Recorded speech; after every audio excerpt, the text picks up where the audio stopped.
Ibn al-Jawzi says that regarding the verses in the Quran, Allahumma salli ala Sayyidina Muhammad, وَيُطْعِمُونَ الطَّعَامَ عَلَى حُبِّهِ مِسْكِينًا وَيَتِيمًا وَأَسِيرًا إِنَّمَا نُطْعِمُكُمْ لِوَجْهِ اللَّهِ لَا نُرِيدُ مِنْكُمْ جَزَاءً وَلَا شُكُورًا. That these verses, Ibn al-Jawzi says, came for Fatima radiallahu anha. And the verses say that those who give, يُطْعِمُونَ الطَّعَامَ عَلَى حُبِّهِ, as they really need it and love it, they give it to the miskeen, to the impoverished, and the yatim, the orphan, and the asir, the prisoner of war, who's not a Muslim, by the way.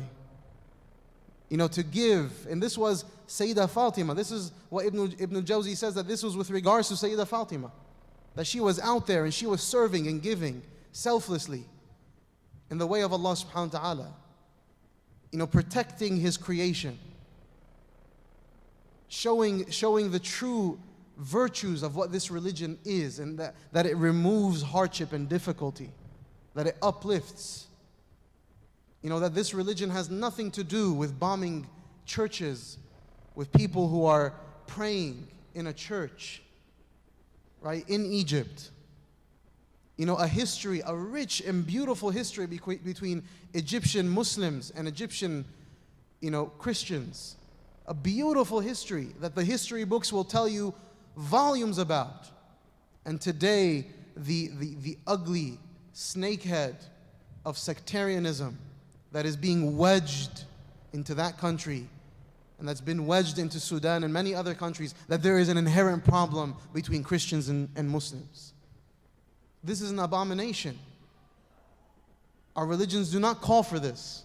There is a sanctity and a sacredness that the likes of a Sayyidah Fatima was trying to preserve. That's why she was taught by her father, if you see a prisoner of war, go give them food and drink. Right? Even if you want it, and you love it, and you need it, that they take precedence.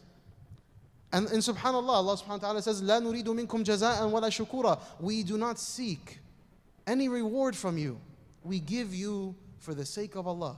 وَلَا شُكُورًا, and no thanks.